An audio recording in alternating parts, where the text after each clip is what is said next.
যখন খবরটা আসে সঙ্গে সঙ্গেই তো হাসপাতালে আসি, যদিও এখানে এসে সুদীপবাবু সেই অবস্থায় নেই যে এখন এই বিষয়টা নিয়ে প্রকৃত ঘটনাটা জানা যায়। তবে যেটুকু শুনেছি ওনার সঙ্গে যে ওনার দেহরক্ষী ছিলেন, আজকে প্রাণঘাতী হামলা এই অভয়নগরে সুদীপবাবু একজন একনিষ্ঠ নেতা, যিনি এই নির্বাচনে সুদীপবাবুর হয়ে নির্বাচনী প্রচার কাজে অংশগ্রহণ করছেন। ওনার বাড়িতে আক্রমণ হচ্ছে বা আক্রমণ করার উদ্দেশ্যে কিছু সংখ্যক লোকজন গিয়েছে। যখন এই খবরটা সুদীপবাবুর কাছে আসে তখন সুদীপবাবু ওইখান থেকে ওই কর্মীর বাড়ির দিকে রওনা হয়। সেখানে গিয়ে দেখতে পান যে তথ্যমন্ত্রী সুশান্ত চৌধুরী এবং ৬ আগরতলা কেন্দ্রের বিজেপি দলের যিনি প্রার্থী ডক্টর অশোক সিনহা, দুজনেই সেখানে দাঁড়ানো। সুদীপবাবু সেখানে গিয়ে প্রথমেই সুশান্তবাবুকে দেখতে গিয়ে সুশান্ত চৌধুরীকে উনি এই বিষয়টা সম্পর্কে জানতে চেয়েছে এবং যতদূর জানলাম যে সুশান্তবাবু উনি বলছিলেন যে আমি আছি, আমি বিষয়টা দেখছি। তৎক্ষণাৎ পেছন থেকে কিছু ঢিল আসতে শুরু করল, মানে কোনো কিছু বুঝে ওঠার আগেই ওনার উপর একটা মানে বড় ধরনের ঢিল এসে ওনার মুখে, নাকে, চোখে, এই সমস্ত মুখমণ্ডলের মধ্যে এই ঢিলটা আছড়ে পড়ল এবং উনি সাথে সাথেই माटी पे আমরা একটু দেখাবো। अभी सुदीप दा का हालत थोड़ा सा ठीक है। अभी हम ILS में आए हुए हैं और उनको चोट जो लगी है बहुत बुरी तरीके से चोट लगी है और आज करीबन 11:30 जैसे बजे वो अभयनगर गए थे, जहाँ पे हमारे कार्यकर्ता के घर में कुछ बीजेपी के लोगों ने उनको डराया धमकाया।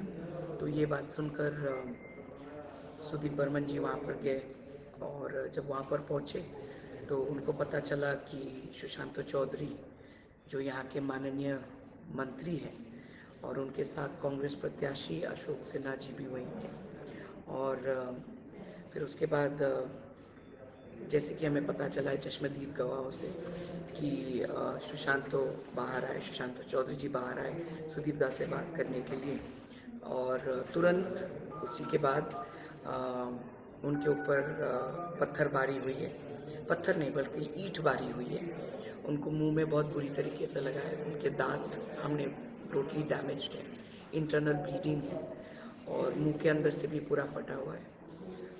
लगता है बीजेपी फिर से एक बार और अपनी कायरता का सबूत दे रहे हैं और मैं माननीय मुख्यमंत्री जो खुद प्रत्याशी है, मैं उनको ये बोलना चाहती हूँ कि आपका प्रदेश में law and order totally disturb हो चुका है और मैं डीजीपी पुलिस से गुहार लगाती हूँ कि अगर इस तरीके से आप चुनाव लड़ाने वाले हैं तो रोज़ कोई ना कोई वारदात होने वाला है।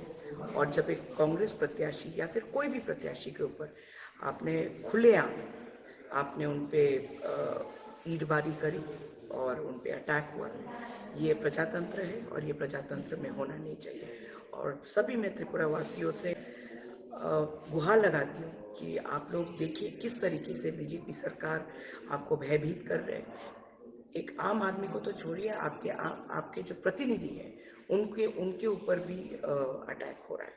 तो इस तरीके का शासन नहीं होना चाहिए और पुलिस को अपना कार्य करना चाहिए, ना कि सरकार के हाथों में कठपुतली बन के रहना चाहिए। क्योंकि हमें जितना पता चला है वहाँ पे जब पुलिस आई वहाँ पे कोई कार्रवाई नहीं की गई और उनकी गाड़ी भी बहुत बुरी तरीके से डैमेज हुआ है और भगवान का लाख लाख शुक्र है कि उनकी जान बच गई।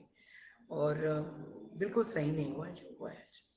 आपको क्या लगता है कि इस सिचुएशन में अगर चुनाव होगा अच्छी तरीके से लोग अपना मतदान कर सकेगा क्या इस चुनाव में? जितने लोगों से मैं मिली हूँ सब लोग यही बात बोलते हैं कि दीदी जेटा म्यूनिसिपल इलेक्शन है जेटा এই बार হবে নাকি यही पूछते हैं, क्योंकि लोगों को पता है कि ये जो बीजेपी शासन है उनको डराती है, धमकाती है, उनके घरों में घुस के उनके जो प्रॉपर्टी है उसको ध्वंस करती है।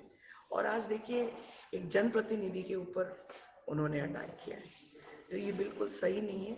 ये लोग प्रजातंत्र का मर्डर कर रहे हैं, और अगर ये सही में प्रजातंत्र है तो फ्री एंड फेयर इलेक्शन होने दीजिए, ना कि कायर बन के किसी के घर में घुस के किसी को धमका के, और उसके ऊपर से जब उनके जनप्रतिनिधि वहाँ पे आते हैं आप उन पर अटैक करते हो।